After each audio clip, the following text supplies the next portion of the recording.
Hello, and welcome to another episode of the Gentry Podcast. Today, we have an incredible guest. Today's guest is Josh Rauch. He is the city manager of Riverside, Ohio, but he's more than that. He is a proud husband, devoted father of three young girls. He is a Dayton Flyer, similar to my family. Both my parents were Dayton Flyers, and he's also a Jayhawk, similar to my wife's. The University of Kansas for his Master's of Public Administration, and the University of Dayton Flyers for his undergrad. Josh, I know I've gotten a little bit to your background, but thank you so much for being here. Obviously, there are a lot of ties to me, so I'm partial, but I think this is going to be a great episode. How are you? I appreciate it, Jonathan. Thank you so much. Go Flyers and rock chalk. That's my whole education right there. Rock Chalk Jayhawk, it is. Well, let's jump right into it. Josh, please give me the secret sauce behind Riverside, Ohio. What makes it one of the best places to live in the United States? Well, that's a great question. And I think there is so much in this region, in this little corner of Ohio. As folks may know, Riverside really sits right between Dayton, Ohio and Wright-Patterson Air Force Base. We have a storied tradition here that's steeped in aviation history with the Wright brothers, and then a history of inventors and heavy industry, and then now into the defense sector and technology innovation, those sorts of things. But with respect to Riverside in particular, I think the secret sauce is just a little bit that I've got a lot of personal roots in this community. My grandparents raised my mom here. I've lived in and around Riverside basically for practically my whole life. And as far as the city goes, we're a young city. We're only 30 years old this year, and in some respects, I think we're still sort of inventing ourselves. You know, a lot of communities, especially if they're younger, kind of go through a phase where they kind of set off on a path. And then as the world changes, as the country changes, the state, demographics, and everything else, that community continues to grow and evolve. And we're still very much in that growth and evolution pattern. A lot of opportunities for infill, redevelopment, and a lot of different ways that we can make a difference, not only in our region, but on a state and even a national level as well. That's incredible. And I love the fact that you alluded to we're still creating our identity. And at 30 years old, that makes total sense. What am I? I'm 35 years old, and I feel like I'm reinventing myself every day. I I can. know, and I'm staring down the barrel of 40 myself, so I totally hear you. So I definitely can Absolutely. appreciate that. But so we have a lot of viewers that are, I always say 50% of our viewers are leading municipal government. They're here to listen about what you're doing like currently. But the other half are young professionals, Gen Z, and even younger people that are just getting to college and are maybe thinking about doing an MPA or working in municipal government. Can you kind of give us the background that I kind of alluded to? Did you always know you wanted to be a city manager, or was this something that came about later? What was your childhood like? Yeah, that's a great question, and a story that I like to tell, and hopefully something that'll resonate, especially maybe with some of your younger viewers that are trying to contemplate a career or a vocation, or even some folks maybe that are mid-career and might be thinking about what's next for them in their next phase of life. I think for me, I went into undergrad at UD, really kind of trying to decide whether I wanted to do foreign service and go into the State Department and go out around the world for the rest of my life, or do local government. I knew I wanted to be involved in government in some form or fashion. It had just always been a lifelong interest of mine. And the long and short of it is, I was very fortunate in my undergraduate career to kind of pursue both of those tracks at the same time, even from first year onward. And I had a number of mentors kind of on both of those tracks. And so, you know, I had the opportunity early on to go to Bosnia and Croatia because it was the 10-year anniversary of the Dayton Peace Accords, which ended the Balkan War in the mid 90s. And at the same time, I was doing a lot of local government focused courses and coursework. And I was part of a program at UD called the Dayton Civic Scholars, which was led by a former county administrator and a Dayton city commissioner. And the long and short of it is that really what sold me on local government is that, you know, it was really cool, obviously going sort of overseas and seeing the impact that organizations like USAID and our foreign service had on populations in other countries. But then I would come back here, and my mentors on the other track in the DCS program, we would we had a capstone project, for example, with a neighborhood that involved kind of strategic planning around a park. And what sort of sold it to me was this this notion that, there's equal value in both of those lines of service, and they are services that we provide to folks overseas or folks in our own backyard. But the notion that I could do that work and have an impact that would resonate with people that could be half a mile down the road, or people that know people that, I grew up with, or who influenced, folks in my community, or who could be an influence on my community in 10, 15, 20 years. And that, you are potentially still in the region, still in the area, able to see that impact from, when it was just a seed all the way through to the growth of something new and exciting. That really is what kind of pushed me into local government more than the foreign service. And then I was very fortunate to be able to get into Kansas in 2008. Not a whole lot of job opportunities around at that time in local government.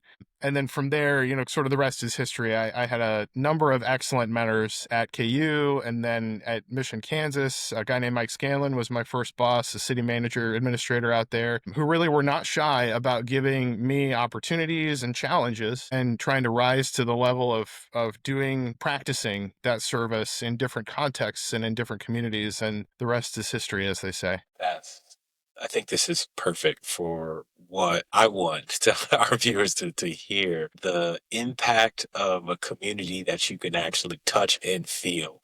Mhm. Is what I heard from that. And I told this story before on the podcast, but I'll say it again. When I was growing up, there was, and I was a little bit, I knew a little bit about local politics from like my parents and stuff like that. But there was a county executive that put a library right across the street from my house. And Yeah. I just remember seeing the county executive's name on the library. And even that, like then I was a young, kind of nerdy, studious child. I was like, that is so cool. Like, Right. brought education and learning to our community, and that is forever. And like that library is still in our community. Like when I go back home to see my mother, it's still there. So I think it's not lost on me that localized impact that you're able to provide. I'm sure you provided services in your community that there's some little kid like myself. It's like, wow, Josh has really done that for us. So I think that's impeccable. And thank you for sharing that message. But I want to go a step further for those young viewers. What is an actual city manager? Like, what do they do? Yeah, that's it's jack of all trades, master of none, maybe is one way of putting that. No, I think that if it's a multifaceted kind of a role. So one analogy people say is that it's kind of like being a CEO, and it is to a certain extent. You are sort of the chief executive reporting generally to a board or a city council or a city commission, so a slate of elected officials. So you have more than one boss. I'm going to forget the manager's name, but there was somebody that posted a really good LinkedIn post, and I've actually made a very similar analogy where you can think of a city manager as being the focal point of a funnel, where you are kind of you are at the service of the organization. So you have a whole bunch of people underneath who report up to you, that are looking up to you to lead an organization forward. So that's just the day-to-day payroll and the crunchiness of what's everybody doing on the streets every day, police, fire, all the basic services. And then it kind of goes back up, and you have your direct bosses, your elected officials, you have the community, you have the region, you have the state, all of these other folks that you are also accountable to, either directly or indirectly, or having an influence on in a way. So it's a very unique position in the sort of the notion that you're kind of in the middle of everything, and you're kind of at that center or that fulcrum point where you are able to help contextualize what's going on in your organization, in your community, in your region, to the folks that you report to the people that report to you, and to your community at large, to help everybody come to consensus and make good decisions about what to do in their community.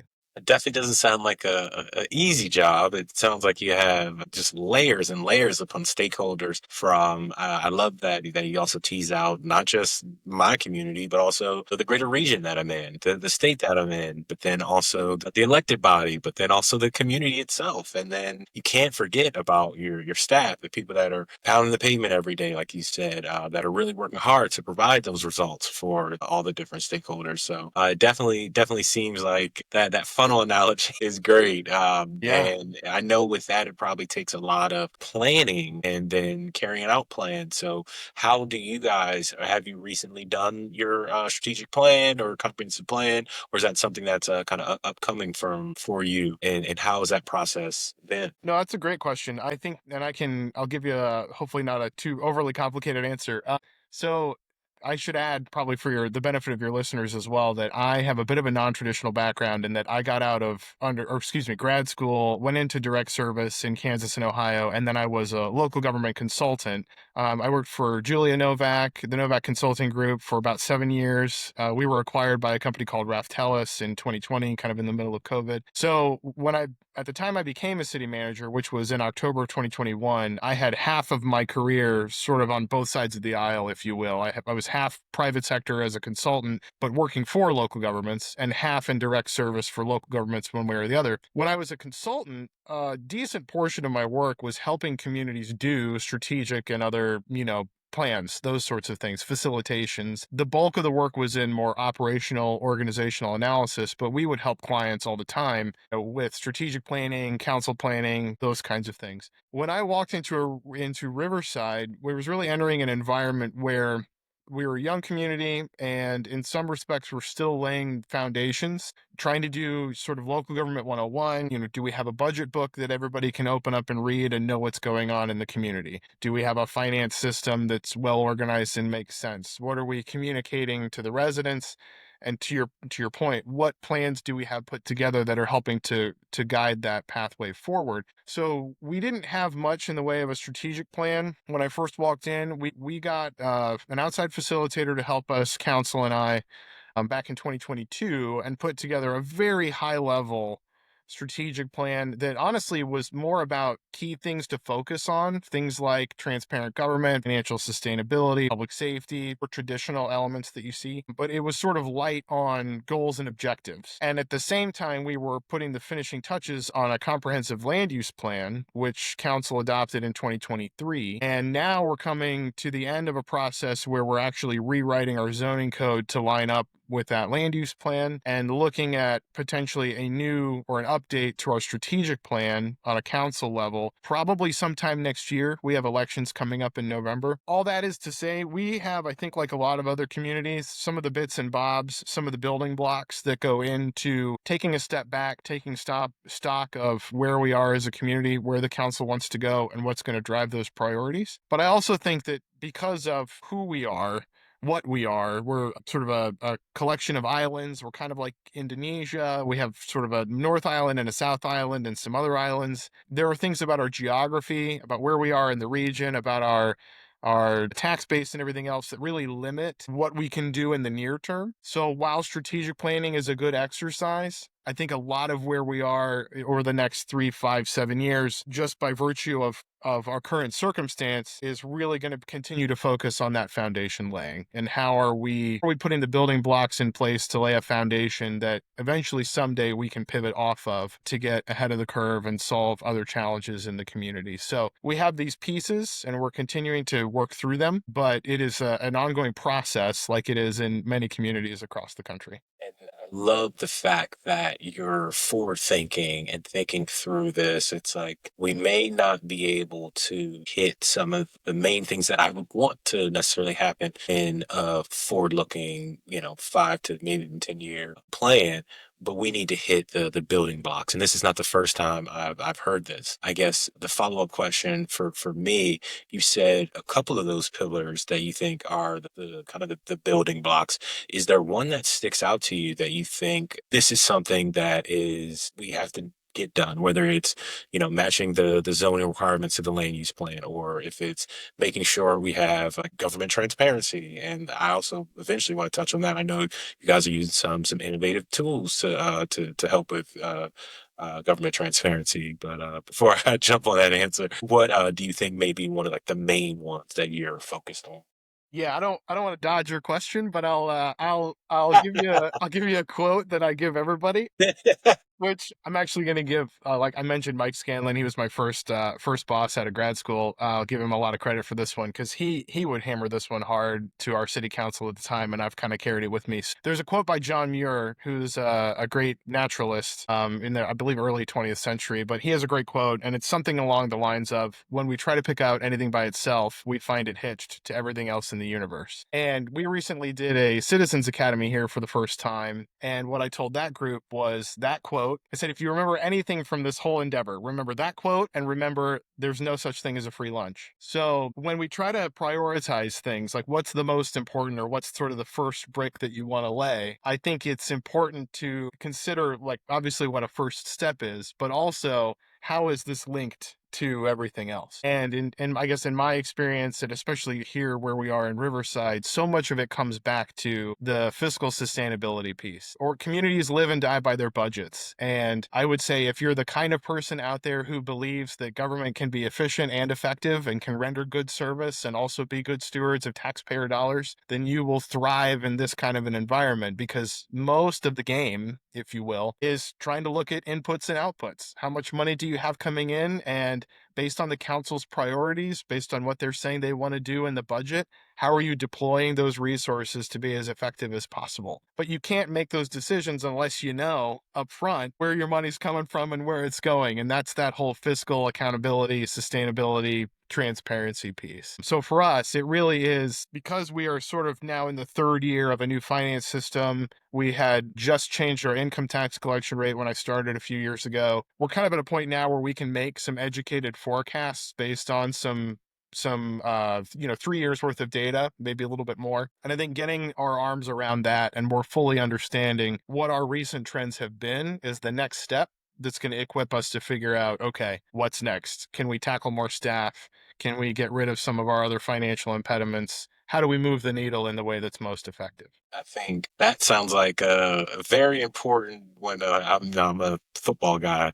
It sounds like the blocking and tackling. Yeah. Oh, It yeah. sounds Yep. very, very important. And the thing that I alluded to is actually something that I saw you post was about ClearGov, excuse me, and utilizing them. Is that something that you guys rolled out? How has that been? I've heard of them before, and I think seen them at like conferences and stuff like that. But I'd love to kind of hear what that process was like and how that's going. Yeah, we actually got acquainted with them because they had a relationship with the vendor that we use for our day-to-day finance software services. And they operate in a space where there are a number of companies and competitors that offer very similar services, but the core of that is the same idea, which is that you're trying to aggregate and then present financial information in a way that's more accessible to the public, but also in a way, hopefully, that alleviates administrative burdens for staff. And so we have used ClearGov for personnel budgeting, capital budgeting, operational budgeting, and to build our annual budget book. We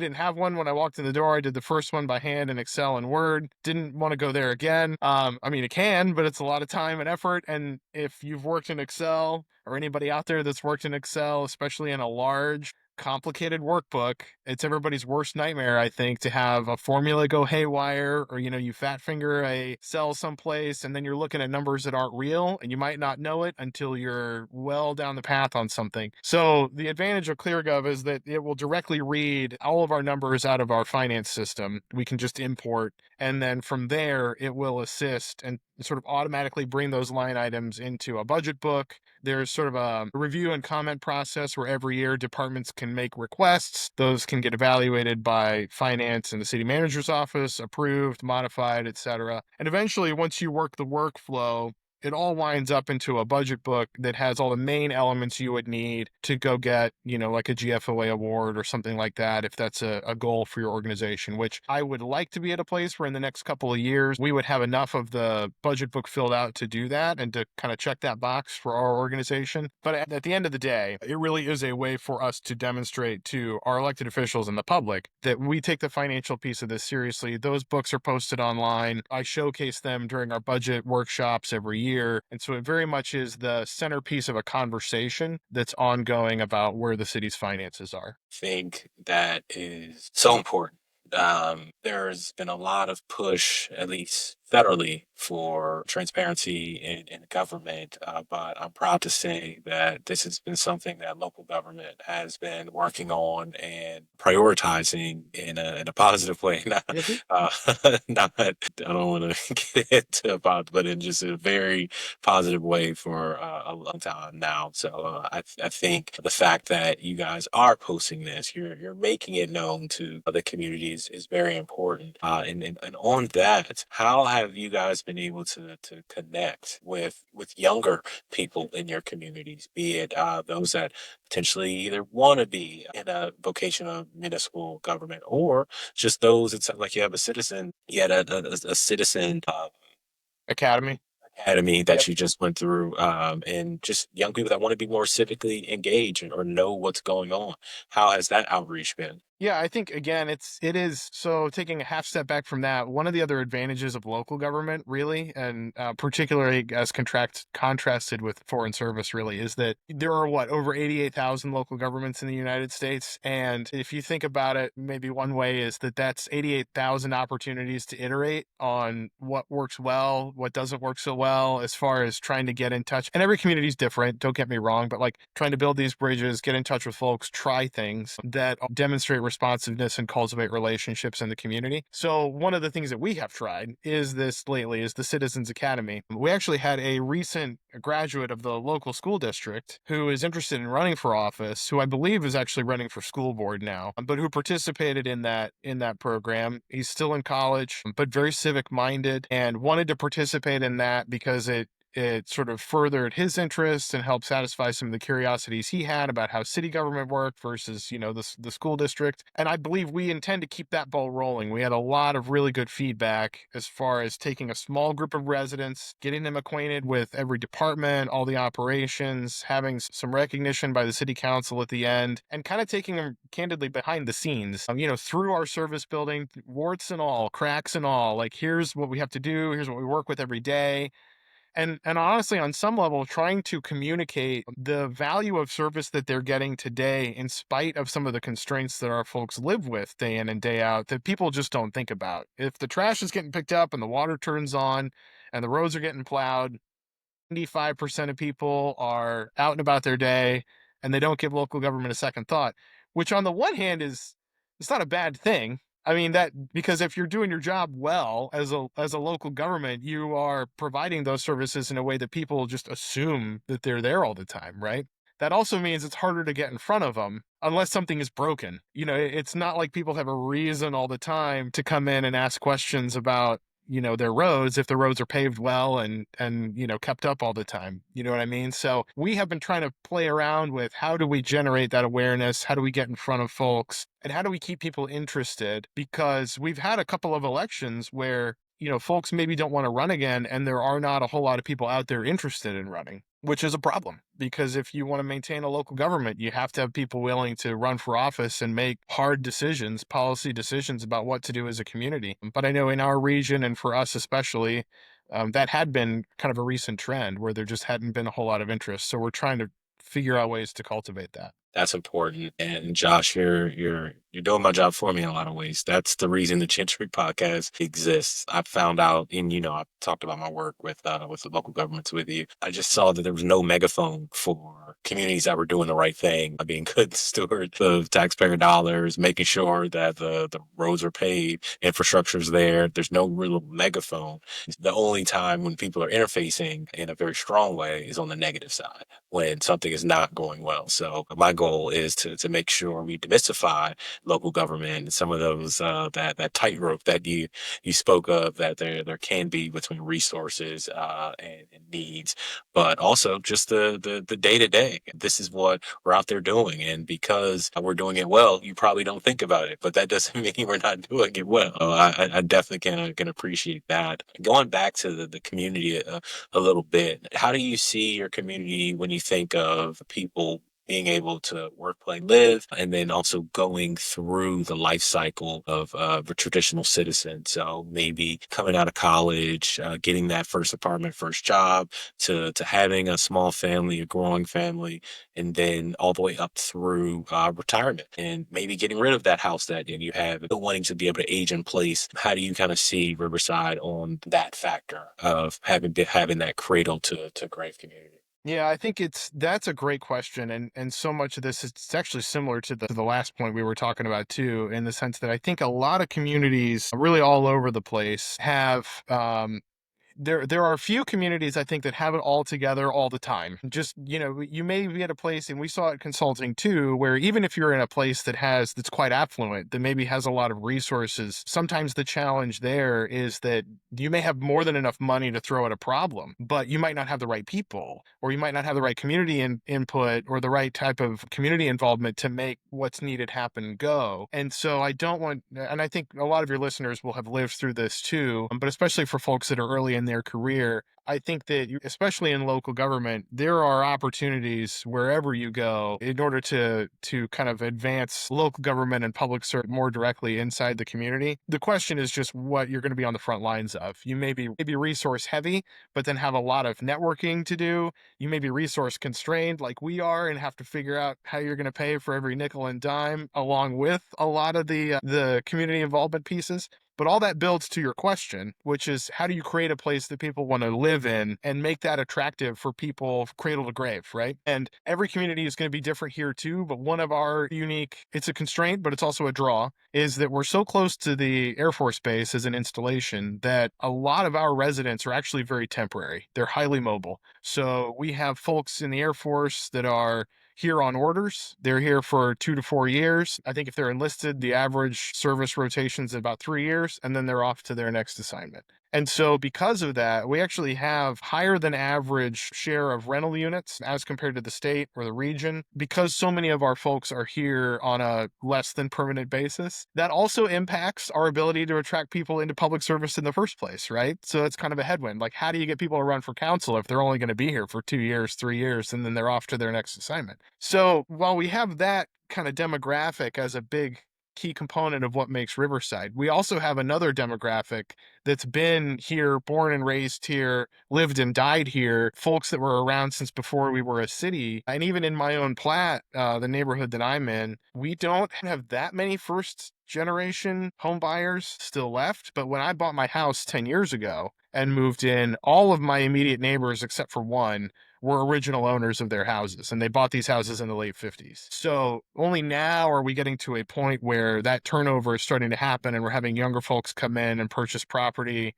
And the sort of the demographics of the neighborhoods are changing. But I think another way of getting around to your question is that so much of this is about what are the amenities that folks expect, whether they're here for a short period of time or whether they're here because they want to be established here and put roots down here, and getting to answer those questions and then try to align our budget priorities, specifically like a capital budget. I think of things like, are we building the right kinds of roadways? Do we have the right sidewalks or the right walking paths? Like, can I take my kids to an amenity of some kind, whether it's a grocery store or a bike path, and do that safely? Because if I can't, the 20 somethings that are buying their house and want to start having kids aren't going to be able to do it either. And that's going to probably be a turnoff for attracting, long-term homeowners to our community. So that's where the land use plan and these other things really come in handy, because we're trying to get a sense from the community about what's important, what kinds of capital or other infrastructure amenities are important that they want to see, and then deploy our resources to help deliver those things so that we're attractive to people who may want to buy a house. Totally understand that. And what you said is difficult across the nation. And I hear different answers to that. I'm sure. Maybe like I've heard we just simply don't have space. So space can be a big one for that. I've heard that the transients, talking to John Hartman Brown down in Tarboro, they have UNC and then the hospital. Hmm. So similarly, they have a lot of turnover, but they do have the rental space or the rental capacity. So it's definitely a tough one. Shifting gears a bit to kind of more on the economic development side, I heard you spoke about the manufacturing and now defense sector in Riverside. Is that an industry of interest for you guys currently? And will that continue to be like an industry that you want to continue to bring in? Or are there other potential industries that you're kind of putting your stake in the ground on? Yeah, no, that's another great question, and really, it's so related to our geography and our map, for lack of a better word. So we have the real advantage of there's one central corridor in our community that sort of bisects our big islands, and that corridor feeds into one of the gates that serves Wright-Patterson Air Force Base that now has a little bit more traffic going in and out of it. So from where we are in this office building, which is a city-owned office building, it's less than a mile or right around a mile down to that gate. And so one of the things that we are trying to do is actually get out of the office ownership game. The market is light, I think, in a lot of places across the country, but certainly in our region, office is not a very competitive place to be right now. However, because of our proximity to the installation, I think we can bring more to the table in terms of our marketability because we're basically on the doorstep of the base. And so that location really drives the decision to try to push economic development in that direction. But I also explained at our Citizens Academy, I said, if you look at our map, we are completely surrounded. So we incorporated as basically what were the leftovers of a township and a village that the surrounding cities hadn't incorporated yet. So it was a bit defensive in that way. But what that means is when we incorporated, we're immediately landlocked. So there's no place to annex, there's no green space to go out. We can't go up because if we were to try to go up, we run into flight line restrictions because of the Air Force Base. We can't go down because they hit the water table. So we are on top of what amounts to the drinking water aquifer for the region right now. So you can't go down more than, depending on where you are, more than, 10 feet before you hit groundwater. That also means we have outside restrictions on what we can build inside our city because some uses are not compatible with the aquifer. Like you don't want a semi truck repair facility right on top of the groundwater because what if oil gets, down into the aquifer? That's a problem. So you also can't go in because even where we have pockets of acreage that may be available, they're typically small, so less than 20 acres. And even where those exist, they're probably contaminated, for lack of a better word. We've got old factory sites, old industrial sites that have been abandoned where environmental work needs to occur, and that's not an overnight process. So our ability to redevelop in any meaningful way is constrained by that geography and by all of those limitations. In the meantime, what we have is mostly residential with a couple of retail sort of nodes and then this office complex. So a lot of those decisions about how we try to market ourselves and what we try to attract in terms of investment are informed by that geography and by what assets we can bring to the table. And so that's kind of where we've tried to position ourselves regionally in terms of trying to get growth and investment in that vein. Having said that, we have actually a small housing start. Housing's a need everywhere, but especially in our region, we hear a lot. There's a small little housing start kind of just catty corner to where we are now that's basically under construction. And we have opportunities to look at things like that. But it's, again, trying to balance that relationship between residential and sort of the bedroom community feel, if you will, versus a more industrial, built out, or either blue collar or white collar kind of job creation method of trying to attract investment. So it's a balance. That's literally what I was like, that sounds like a balancing act, to be totally honest. But I think it speaks to why you have to be thoughtful in that laying of the groundwork that you really spoke of, because there are so many different avenues to go. It can be paralysis by analysis, but if you start with by setting the foundation and methodically working towards those things, you're able to be better suited. Now, one thing you did bring up, and this is just I just say across the nation has been becoming more and more popular and prevalent, is regionalism. And so you spoke of not only the stakeholders locally and not only the elected officials locally, but you have stakeholders regionally and from the statewide.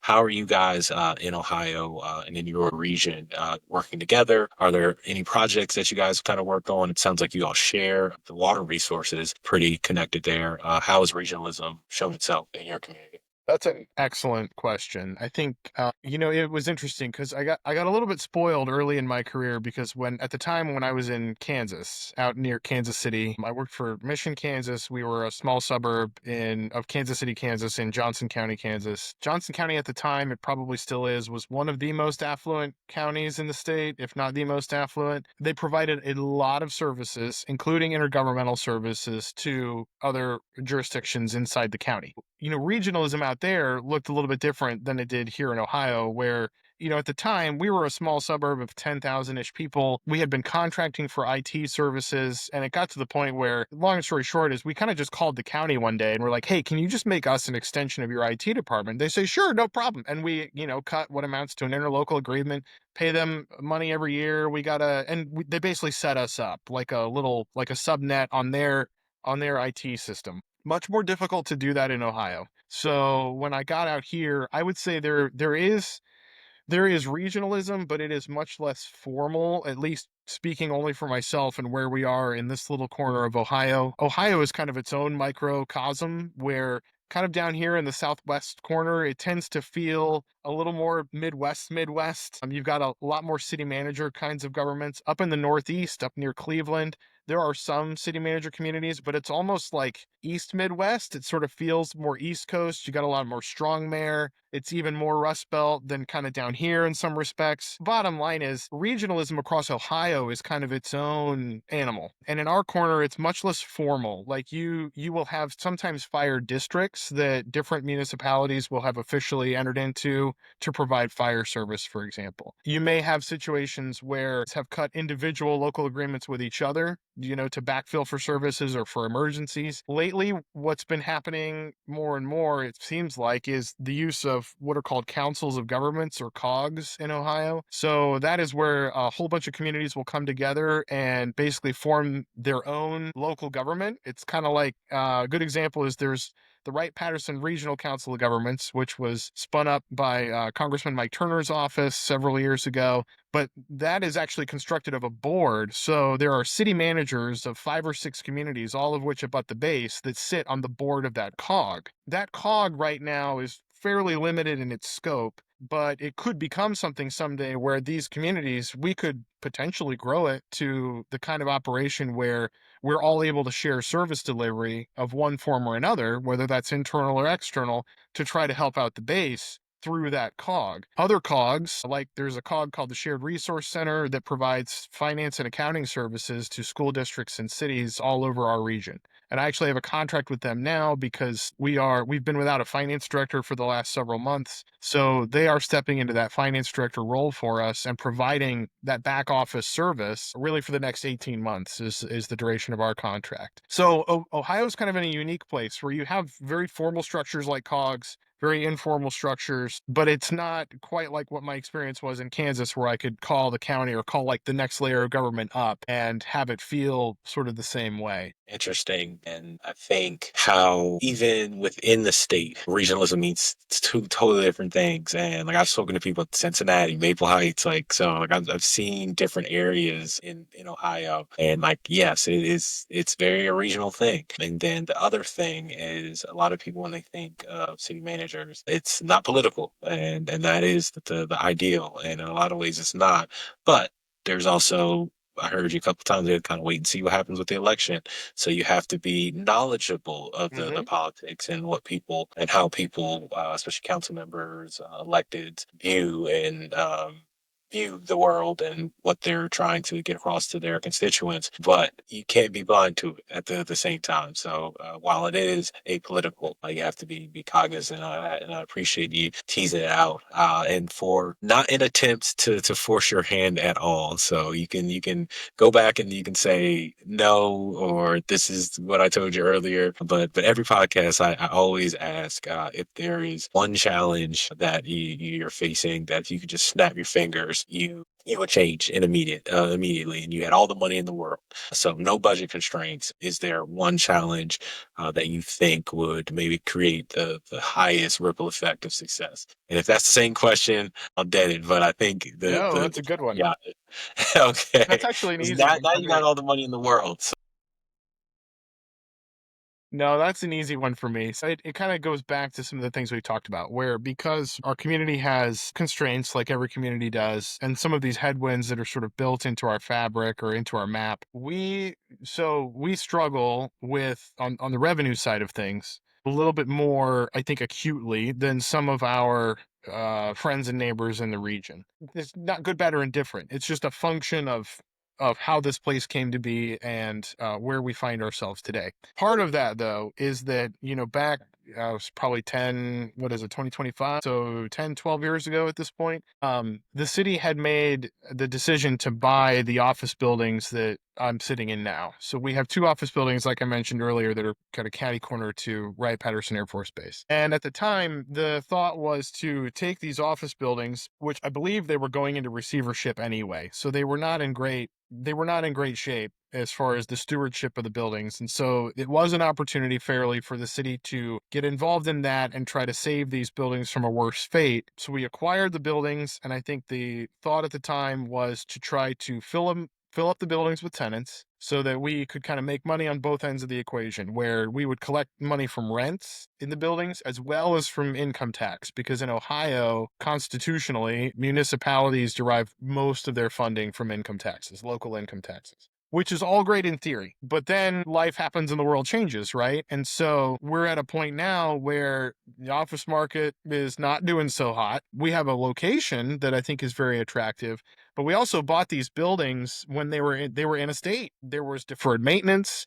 Um, the roofs were 40 years old. You've got water intrusion every time it rains. The boilers are original. The parking lot lights are original. There's a whole host of issues with the buildings. And the way we had structured that is we basically took out what amounts to a rolling mortgage. So we issued bond anticipation notes every year for the cost of the buildings, plus some of the early improvements that we made to those buildings. And we carried that, going forward, which was fine when interest rates were low, but then COVID hits. Okay, so now we're all paying, instead of less than 1% interest every year, now we're paying 6, maybe 7. We're paying a lot more to carry these buildings and carry this debt. And there's still all these maintenance needs, the roofs and everything else. So we have embarked upon a process now where we had built up some fund reserves and used some ARP monies to try to help make the deferred maintenance investments in the buildings to clear some of that up. So the roofs are new. We've addressed the HVAC. We're working on the water intrusion, all this other stuff. But if I had a magic wand and an unlimited budget, I would find a buyer for these buildings and I would go build a municipal complex that actually meets our needs. Because I've told council and I told the Citizens Academy, even if we were to sell this office complex, that would be a good thing. I don't know that it would save us money in the sense that every community has facility costs. You're going to have the lights and the gas and everything else. The challenge that we have is that we're carrying facility costs for buildings that we can't use. I can't put the public works department in here. I can't put the fire department on the second floor. I can maybe put police in, but our facilities that they're operating out of now in those departments are anywhere from the 1960s up to maybe like 2003. And there's only like 3 of those buildings that are around. We have other facility needs that outweigh office building needs. So if I could put that to bed and basically get us out of the landlord game and into we're going to manage a municipal complex like other cities do, I think that would solve a number of challenges for us and position us well to take the next step as far as being a good steward and being able to provide effective service. Think I'm glad I went ahead and asked it. That's a great answer. To me, what I'm hearing is we gotta get rid of these buildings in an effective but a clean way to provide you guys the flexibility to bring the services that your community needs, but they need facilities and they need Right. updated facilities to do so. So definitely appreciate that answer in a bit, but I'm glad. No, actually, I can tell you a quick story too that maybe some of your other listeners may be able to identify with. Or if you're thinking about local government service, here's something you may run into, because we're living this now, and I definitely saw it consulting, where our service department right now operates out of what amounts to a cinder block shack that was built in the 1950s. There's no covered storage, and we have a salt dome, and I'll use that term loosely, but for 2 weeks out of every year, our productivity in that department goes to 0, because we have to take all the salt out of the salt barn and take it over to Dayton. So we have an interlocal agreement with Dayton where they will hold on to our salt all summer long so that we can get our summertime equipment out and park it inside that bay. And then every fall, we have to do the opposite. We have to move all that equipment out and then go haul all the salt back from Dayton and put it into our salt barn so that we can do ice and snow in the wintertime. And I told my Citizens Academy folks, like, listen, that is 80 hours a week or 80 hours a year times 10 maintenance workers. That is completely lost productivity for this city because all we're doing is playing musical chairs because I don't have the right building to put their stuff in. So again, like, you can't pull on one thing without being connected to everything else. That drives up our staffing costs and everything else because all of these things are connected at the end of the day.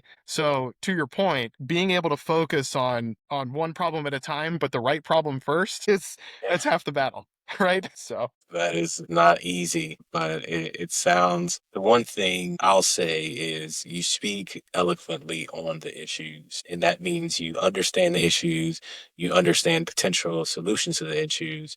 Now it's just having the resources and the ability and then the staffing to assuage those issues. But it's like, yeah, I'm not unaware of what's going on, and I'm not unaware of how we can fix it. Now it's just a resourcing. So that shows good understanding and great management. And I know you guys will figure it out. I'm really pulling for these buildings, getting sold at the best price. So definitely hopeful for that. Now we've heard a lot and we've definitely learned a lot. Is there any last words that you'd like to share with our viewers? I would say, the one of the most rewarding things about this job, whether it was when I was on the private side in consulting or indirect service, or even now kind of in this role. And I guess the thing that I would advocate for is this is the kind of job where, or just local government service in general. I think if you're the kind of person that, whether your passion really is in numbers and data and crunching things to try to get to, a solid recommendation, solid solutions on kind of what to do next, those opportunities are there in local government. If you are the kind of person who feels rewarded by cultivating relationships, nurturing those relationships, trying to build consensus, trying to get people thinking not in the same way, but to take all of the thoughts and perspectives that they have and try to find commonalities, common threads, if that energizes you, that's all local government. I mean, regardless of what you find most fulfilling, I think local government is structured in such a way that it can meet those needs and those passions for people, because whether or not you're in a city manager role or an assistant city manager role, or even as a department head or, more boots on the ground, all of the work you're doing fundamentally touches all of those. It requires all of those things. It requires good relationships with your council, with the business community. You don't do an economic development deal without knowing who you're working with, right? It requires the data piece, it requires the number crunching. And at the end of the day, if you put in that time and you put in that effort, you put in the physical and the emotional and the intellectual labor to try to help move the place forward, that is local government in a nutshell. And it can be a really, really rewarding experience, regardless of the community that you're in, to be in the middle of that and to try to help move a place forward. Whether or not you get the library built, or in my case, you get a building sold, or you try to, redo an intersection. At the end of the day, it's people that you're touching. It's relationships that you're impacting, and you never know. Like, the conversations that you have with folks may not pay dividends in 6 months, a year, 2 years, but you may say something to somebody, and 5 years later, they may think, you know what? That was huge for me, and I'm going to go do something because I had that experience. And that's local government. That's a beautiful place to end it. I appreciate those words. When you think about it, it's whatever your skill sets are, whatever you thrive, whatever your kind of quote unquote business love language, it's there at the local Mhm. government level and it's needed. And I think we see a lot of industries that sometimes people pile into. They're crowded or oversaturated. There is a lot of, you said, over 88,000 local government entities. There are a lot of opportunities, and it could be anything from a finance director to budget analyst to social media coordinator to public information officer. There's just so many different types of skill sets needed. So, but the overarching thing is the impact to those that live within your community and how you can serve. And I think you said it right, whether it's a conversation or building a library, one thing could have a butterfly effect Yeah. and And that, that library is probably a lot of the reason I'm right here Sure. today. So Yeah. you never know what something can mean to the next generation. So Josh, I just wanted to thank you for being open and very transparent. And I know some of these questions weren't easy, but I really appreciate you digging deep and giving us those answers, especially for that next generation. So thank you.